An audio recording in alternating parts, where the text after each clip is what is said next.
Muy bien, vamos a comenzar en esta mañana, en este tiempo del estudio de la Palabra de Dios, con el estudio de nuestro último hombre común y corriente, el apóstol número 12.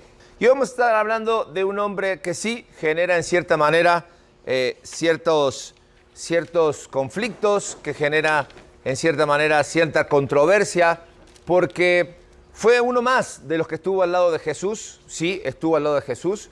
Y es interesante el poder analizar la vida de este personaje, y estoy hablando de Judas Iscariote. Judas Iscariote, conocido como el traidor.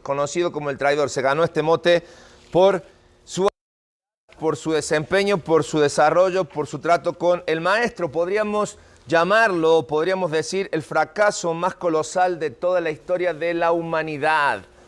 ¿Por qué? Mira, así simplemente este título. ¿Por qué? ¿Qué es lo que hizo? Sí, ¿qué es lo que hizo? Él traicionó por un puñado de monedas al Hijo de Dios. Él lo traicionó. Ahora, es interesante porque llegamos a este punto y tenemos otros 11 apóstoles, los cuales son un aliciente para nosotros, porque hemos visto que Dios puede utilizar hombres comunes y corrientes. ¿Para qué? Para hacer de ellos personas extraordinarias, que simplemente tienen que dejar que Dios, a través del Espíritu Santo, a través de la persona de Jesucristo, obre en nuestras vidas y seamos transformados. Pero es interesante lo que vamos a aprender de Judas, porque la pregunta sería, bueno, ¿y por qué Judas está ahí? ¿Por qué se cuenta la historia de Judas? ¿Por qué no se lo borró de la historia? ¿Por qué no se lo quitó? ¿Por qué? Es simple, porque Judas, hombres para cada uno de nosotros, perdura en la historia como una advertencia sobre el potencial que puede tener el mal en nuestras vidas ante el descuido espiritual. Cosas pasan en nuestras vidas cuando descuidamos nuestra relación con Dios. Las oportunidades pasan y las malgastamos, o ni siquiera a veces las aprovechamos.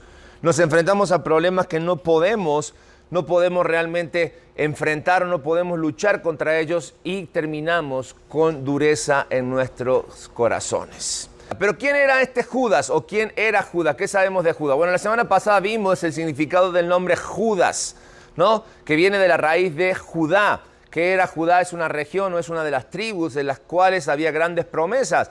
Entonces el hecho de que Judas se llamara Jehová Guía nos da a entender claramente que sus padres eran personas que tenían cierta confianza puesta en este niño que llegaba, y también un cierto temor a Dios, sabiendo que de la tribu de Judá se iba a levantar un libertador, y ellos lo que ponían, lo que proclamaban a la hora de ponerle nombre a su hijo. ¿Qué más sabemos acerca de Judas? Que era hijo de Simón. ¿Quién es este Simón? Puede ser cualquier persona, porque Simón era un hombre muy común, muy de la época, ¿no es cierto? Entonces no sabemos más que eso de su padre.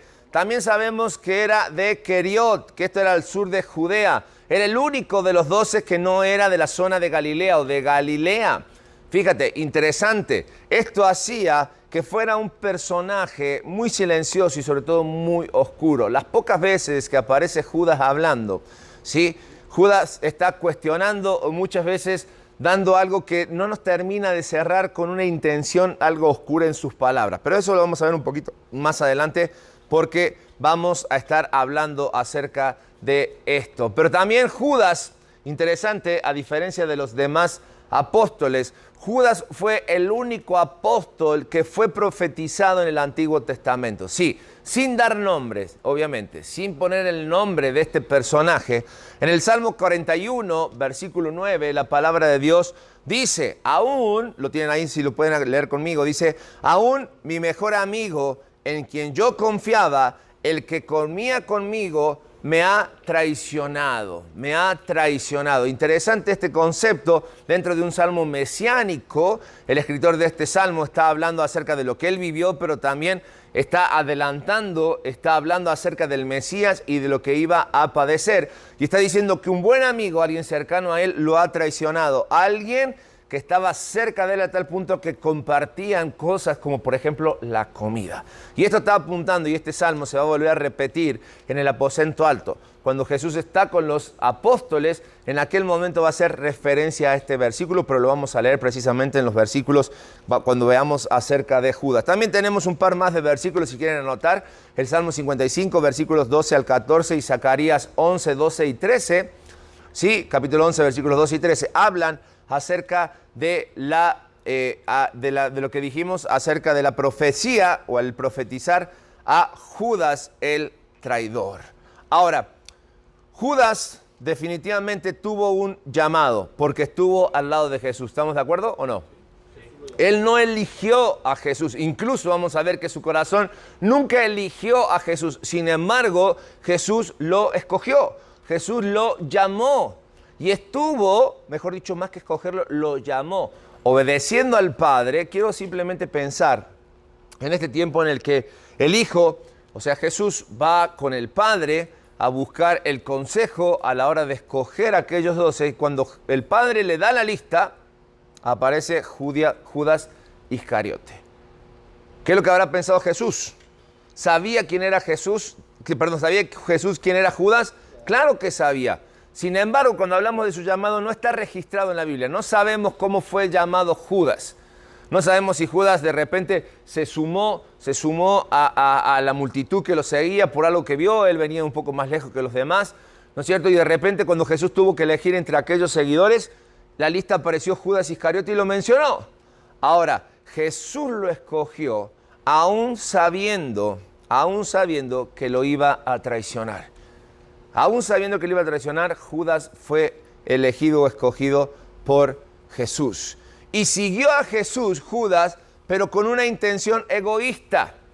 Y aquí quiero hacer una aclaración muy importante y abrir un paréntesis. Judas no fue obligado en ningún momento a traicionar a Jesús. No fue obligado en ningún momento a traicionar a Jesús. Y acá tengo que hacer énfasis en algo que ya estudiamos como varones. Cuando hablamos acerca de la soberanía de Dios y la responsabilidad del hombre. Cuando hablamos del llamado de Judas, Judas fue elegido desde antes de que todas las cosas fueran para ubicar un tiempo, un espacio y una actividad que él tenía que hacer como todos nosotros. Judas ya había sido el escogido para llevar a cabo la traición de Jesús. Eso es soberanía de Dios. Entonces, podemos llegar a pensar y preguntarnos, entonces Judas, cuando enfrente el juicio final, él no va a tener o va a tener una excusa para decirle a Dios, ¿tú me escogiste para esto? Es interesante poder pensar en esto, porque si llegamos a pensar así, algo salió mal, algo falló dentro de la soberanía de Dios.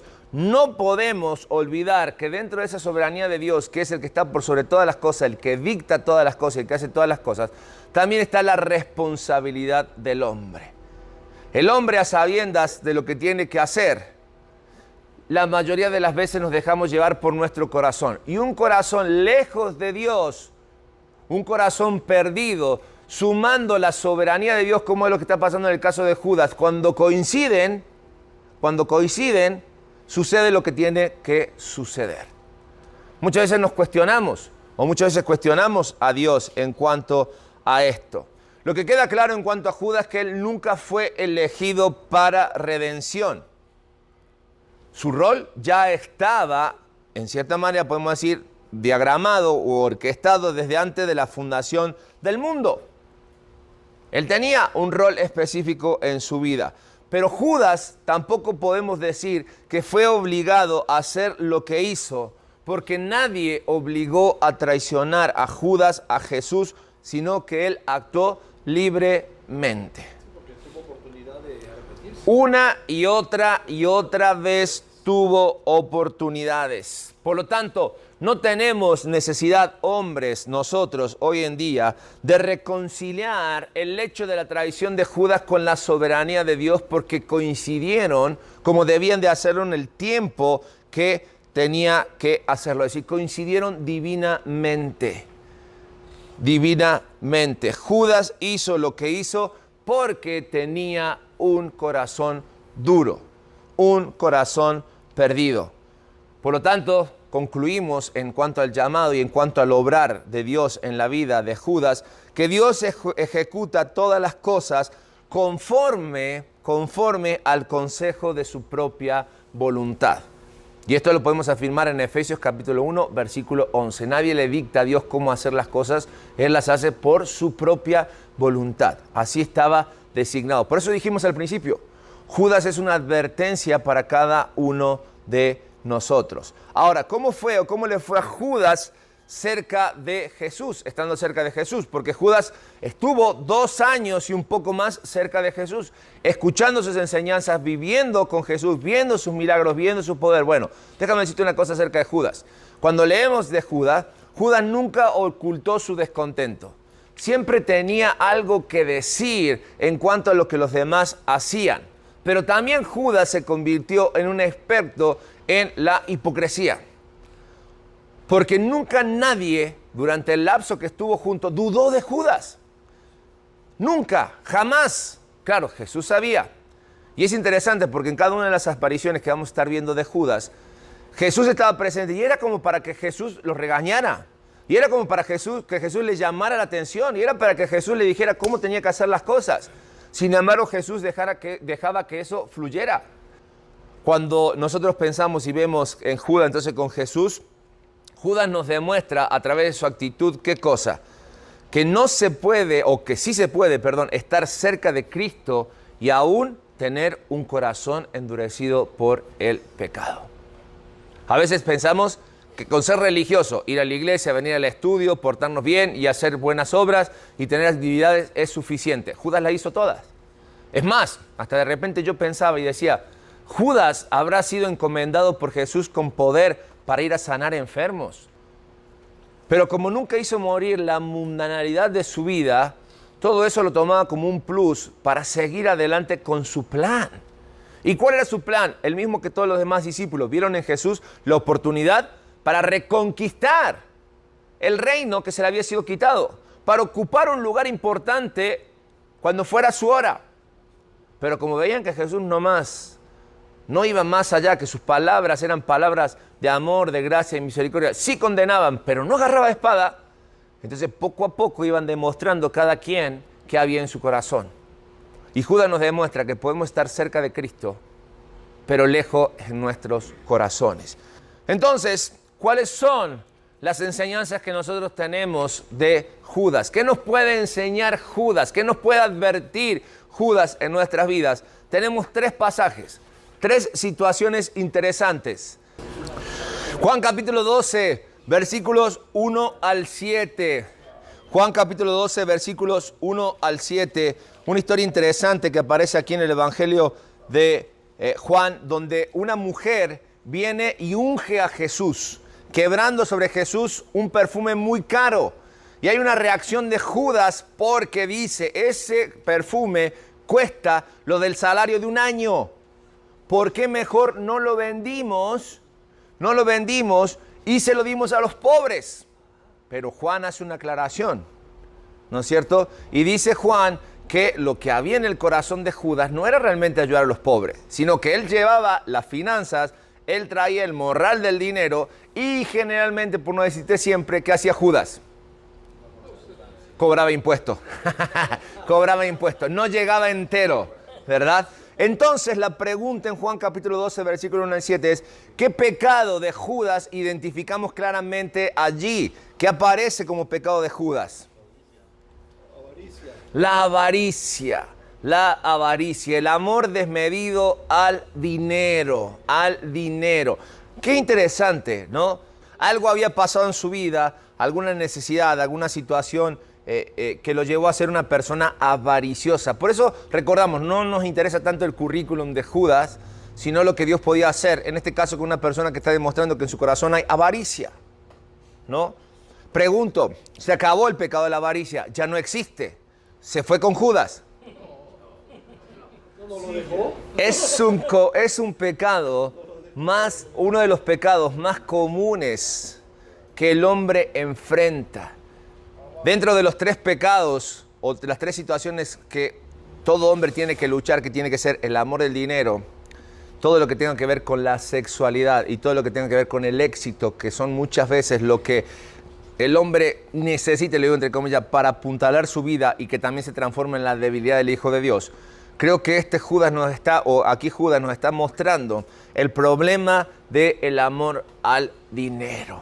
El amor al dinero. Pero ahora, si Jesús sabía, ¿por qué Jesús no reconvino a Judas? Si bien cuando vamos al relato paralelo de Mateo, parece que Judas incitó a los demás, porque en Mateo dice que los discípulos le dijeron a Jesús que mejor hubiésemos vendido para entregar este dinero a los pobres, ¿sí? Pero después se sabe que el vocero fue Judas. Es como que, fíjate, la avaricia empieza a empujar, la avaricia empieza a meterse entre las personas y es contagiosa. Si queremos más, ¿sí? ¿Cuánto necesitas? Y la respuesta es siempre un poquito más. Siempre un poquito más. Y el problema no está en que queremos más. El problema está muchas veces en la forma en que llegamos a tener ese poquito más. Pero Jesús, ¿por qué no lo recombina? ¿Por qué no lo conocía su corazón? ¿Qué piensan ustedes? A ver, los que no leyeron ese versículo. ¿Qué piensan? ¿Por qué Jesús no denuncia a Judas diciéndole, Judas, lo que tú quieres hacer es quedarte con dinero, por eso estás revoloteando o alterando a los demás? ¿Por qué creen que Jesús no lo hizo? Jesús ya sabía lo que iba a pasar. Jesús ya sabía lo que iba a pasar. ¿Era necesario lo que estaba viviendo Judas? Sí, y era una oportunidad para que Judas pudiera también cambiar, darse cuenta. Jesús tiene una respuesta muy interesante. Y Jesús le hace ver lo importante de lo espiritual sobre lo material, porque les dice, lo que ha hecho esta mujer es prepararme para algo eterno. Sí, eso era una señal de que el cuerpo de Jesús estaba siendo preparado para la sepultura. Pero no lo veían así y ninguno lo vio así. Ninguno lo vio así. ¿Identificas en tu vida la avaricia? Si hay avaricia en tu vida, necesitamos, empieza así, por poquito así. Y si no ponemos un límite, si no ponemos un corte inmediato, la avaricia crece. Y nos lleva a pecados, que después vamos a estar viendo aquí, aún peores. Por eso, de las enseñanzas que podemos tener de Judas en cuanto a esto, es que el amor al dinero es, ¿qué cosa? La raíz de todos los males. De todos los males. Y Judas, estando con Jesús, siendo el administrador de los apóstoles, él dejó pasar las oportunidades. Él desperdició todos los privilegios que podía tener con Jesús. Así que aguas, hombres, con la avaricia en nuestras vidas. El segundo relato, Juan capítulo 13. Juan capítulo 13, versículos 21 al 30. Juan capítulo 13, 21 al 30. Están allí en el aposento alto, celebrando la última cena. Hay un contexto muy interesante. De hecho, todo el capítulo 13 habla acerca de lo que ocurrió aquella noche. Unos versículos más atrás, ¿no es cierto? Judas ya se pone de acuerdo en el relato paralelo para vender a Jesús. Él se puso de acuerdo. Pero ahora están los discípulos en la última cena y allí está Judas. Cosas pasan en esta última cena. Pero la pregunta del relato de Juan capítulo 13, versículos 21 al 30 es, ¿cuál fue la reacción de los discípulos al ver lo que estaba pasando? A ver, esta mesa que leyó, ¿qué estaba pasando en aquel lugar? ¿Qué resumen tenemos de Juan capítulo 13? Jesús dijo claramente, uno de vosotros me va a entregar. Oye, están en medio de una situación, un momento totalmente íntimo para Jesús y sus discípulos, ¿no? Jesús lava los pies de los discípulos. ¿Por qué se lavaban los pies? Porque se sentaban a la mesa. Y no es como ustedes están sentados en la mesa, acuérdense, se recostaban y a veces los pies de tu vecino te quedaban en la cara y tus pies en la cara a veces se cruzaban. Entonces tenías que lavarte las manos y los pies, ¿no? Entonces tenías que estar limpio. Jesús, eso se lo daban a un siervo, generalmente el más nuevo de la casa, a los invitados les lava los pies. Jesús agarra la bachita y empieza a lavar los pies de cada uno de los discípulos. ¡Qué vergüenza que tu maestro te lave los pies y no seas tú el que le laves los pies al maestro! Pero ahí estaba Judas, que horas antes había ya puesto un precio a la cabeza de Jesús, lo había vendido. Pero ahí estaba, sentado a la mesa con el maestro, recibiendo las enseñanzas del maestro, que le lavó los pies del maestro, y de repente Jesús dice, de cierto os digo que uno de vosotros me va a entregar. Inmediatamente, ¿cuál fue la reacción de los discípulos? Se miraban uno a otro, así como que no. A ver, de los que estamos hoy, viene Jesús aquí y nos dice, a ver, uno de ustedes me va a entregar. Pues todos podemos tener un candidato, ¿verdad? Pues ahí está Simón el Celote, ahí está Pedro, ahí está Mateo que trabajaba para los romanos, ¿no? Pero qué casualidad que ninguno se da cuenta de que el traidor, ¿quién era? ¿Quién era el traidor? O sea, muy bien lo manejaba Judas todo esto. Y después dice, a quien yo diera el pan, ¿sí? Aquel es. Y dice que mojó el pan y se lo dio ¿a quién? A Judas. Era para que los otros 11 saltaran, lo apresaran, lo ataran a la pata de algo, porque si no había mesa y silla, aunque sea el poste de la casa, ¿verdad? Y ahí lo dejaran y le dieran su buena lección. Pero Jesús le dijo, lo que vas a hacer, hazlo pronto. Y la casualidad es que muchos dijeron, bueno, Jesús mandó a Judas por las jericayas, por el postre, porque Judas salió. Era necesario que Judas saliera por muchas cosas. Primero, porque Judas iba a hacer lo que tenía que hacer. Y segundo, porque tenía que estar limpio aquel lugar, porque después que Judas salió, Jesucristo celebró la Santa Cena.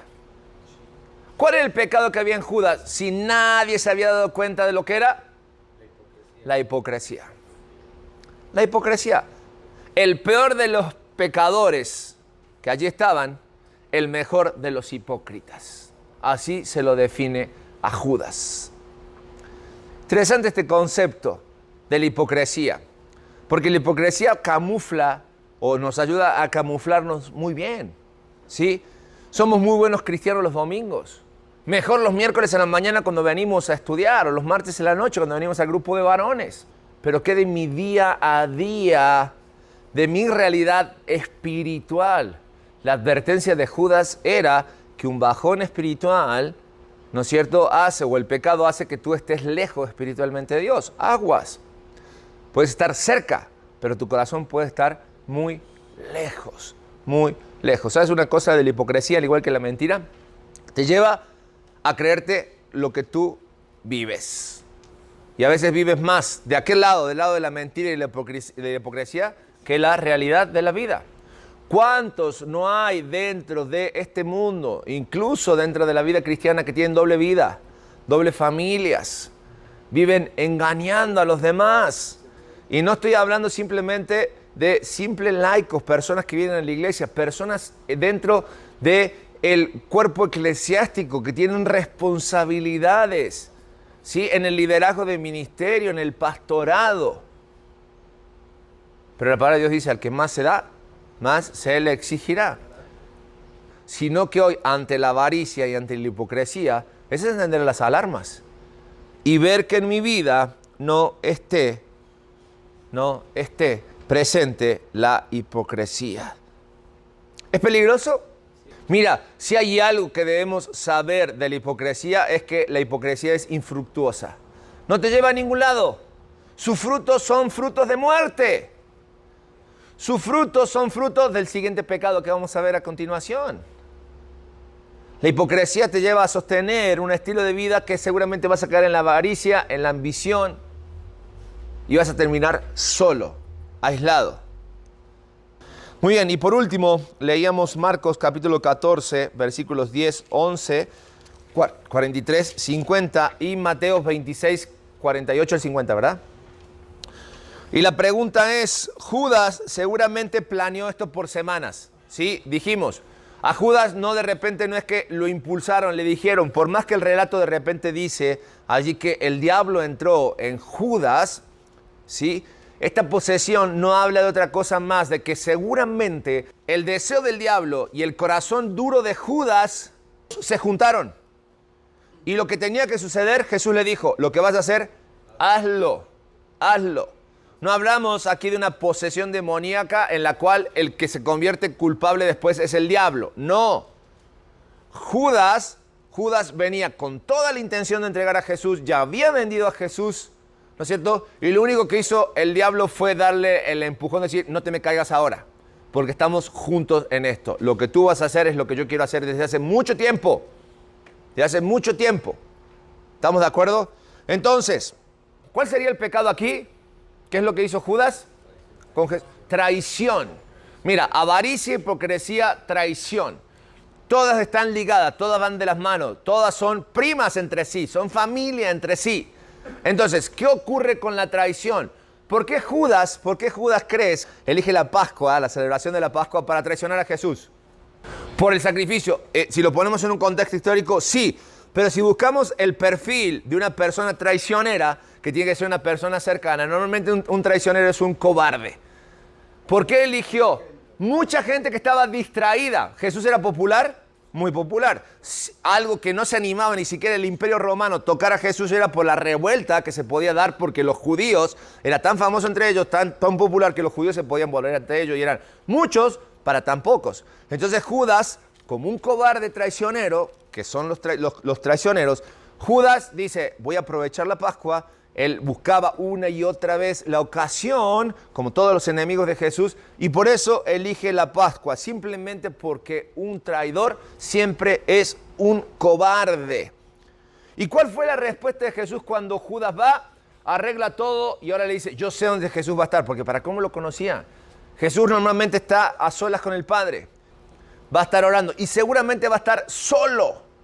Así que dice que se vino un grupo de soldados, tienen que haber sido muchos, si bien no dice tienen que haber sido muchos por cualquier cosa que pasara, y se fueron.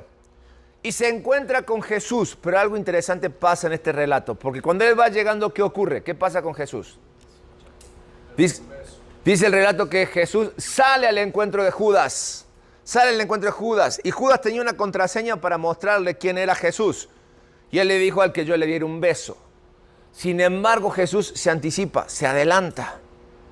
Y Jesús le dice algo muy interesante. ¿Cuál es la respuesta de Jesús? Con un beso traicionas al Hijo del Hombre. Pero antes hay algo muy particular de Jesús. Salmo 49. No. Amigo.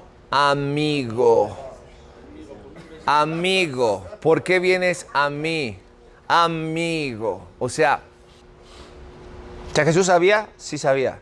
Y creo que desde ese momento, la mente, si un poquito de conciencia tenía Judas, fue lo que desencadenó a hacer lo que iba a hacer. Es curioso, porque Jesús fue vendido, ¿por qué precio? 30 monedas de plata. 30 monedas de plata. 30 monedas de plata al precio actual, estamos hablando de no más de $300. Eso costaba. Y el precio era el precio establecido, 30 monedas de plata, por un esclavo en aquella época. Todo se cumple, todo se da. Pablo nos recuerda en Filipenses capítulo 2 que Jesús dejó la gloria eterna, vino a este mundo, tomó forma de hombre, se humilló y tomó forma de siervo, de esclavo. 30 monedas de plata era el precio que iban a pagar por él. ¿Crees que algo así puede ocurrir en tu vida? ¿Crees que cuando das lugar a la avaricia, a la hipocresía, te puedes volver en un traidor? Muchas veces la traición se da entre nosotros, pero más grave es la traición a nuestro Dios. Santiago dice, el que sabe hacer lo bueno y no lo hace, se le es considerado pecado. Pecado. Y cuando pecamos contra Dios, estamos pecando. Hombres, cada uno de nosotros debemos entender que aún en medio de la traición y lo que ocurrió con Judas, esto lo que hace es demostrarnos cómo la voluntad soberana de Dios no puede ser impedida. Lo que va a pasar, va a ocurrir. Y Jesús lo sabía todo. Había claramente marcado en la vida de Jesús el hecho de que Él iba a ir a la cruz. Quizás nos cueste entender este camino que escogió. ¿Por qué Judas? ¿Por qué un cercano? Es una advertencia para nosotros. Y es el ejemplo también de que Jesús hasta último momento tuvo paciencia o no con Judas. Porque le digo, amigo, ¿por qué vienes a mí? No hace falta que le digas quién soy, porque Jesús dijo, yo soy el que buscan. Llegó mi hora, es el momento. Pero cada uno de nosotros debe entender que nuestras vidas caminan bajo el propósito de Dios para cada uno de nosotros. La muerte de Judas. Judas se arrepintió. No se arrepintió. ¿Pero qué pasó? ¿Por qué fue y devolvió las monedas? Remordimiento. No es lo mismo arrepentimiento que remordimiento. El arrepentimiento es dar una vuelta en tu vida y dejar de hacer lo que estabas haciendo. El remordimiento es, uy, me cacharon. Uy, la voy a pagar. Pero paso el trago amargo y sigo igual. Sigo igual. Mira, Judas va a pasar por el gran juicio final. Pero él no va a contar con el abogado que tiene que contar.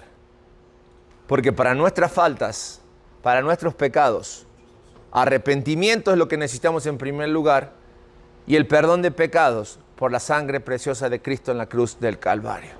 Que automáticamente Jesús se vuelve nuestro abogado ante la justicia justa y plena de un Dios celoso.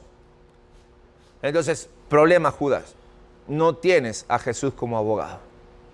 Tal fue su remordimiento que devolvió esas piezas de plata. Tal fue lo sucio que estaba ese dinero que los sacerdotes y las personas que habían pagado por dijo, no los queremos. No la podemos ni volver a meter dentro de las arcas del templo. Entonces, ¿qué hicieron? Judas fue, se ahorcó. Y ellos compraron un lugar con ese dinero para enterrar a Judas. Pero qué curioso, porque ni siquiera su muerte fue honrosa en Judas. Porque deja de que se ahorcó. Ni siquiera le funcionó la cuerda. Sino que dice, cuando estaba ahorcando, su cuerda se cortó y se cayó en una piedra y se partió a la mitad. Vergüenza hasta en su muerte. Cuando todos los demás discípulos fueron utilizados como mensajeros de una verdad divina, Judas sucumbió reventado, literal, ante la realidad de sus pecados. ¿Cómo quieres terminar tu vida? Como la terminas es como la andas. Debemos aprender a andar lejos de la avaricia, lejos de la hipocresía, para no volvernos en traicioneros. Amén. Vamos a orar para terminar. Padre, gracias porque en medio, Señor, de tanto desperdicio de oportunidades, en medio de ver la vida de un hombre que eligió estar cerca, pero nunca doblegar su corazón ante la gracia y la misericordia que Jesús le ofrecía cada día, vemos que su fin, el cual vivió una vida llena de avaricia, de hipocresía, su fin, Señor, fue tormentoso. Señor, queremos aprender de Judas, de sus errores, para nosotros no cometer y no caer en ellos. Ayúdanos a caminar como hombres lejos de la avaricia. Ayúdanos, Señor, a vivir una vida congruente, lejos de la hipocresía, y no permitas que nunca traicionemos a aquel que nos dio vida y vida en abundancia. Padre, no queremos abusar de tu paciencia amorosa para con cada uno de nosotros, sino que queremos vivir siempre una vida que te agrade solo a ti. Es el deseo de nuestro corazón y es por lo cual hoy oramos y lo hacemos en el nombre de Cristo Jesús. Amén y amén.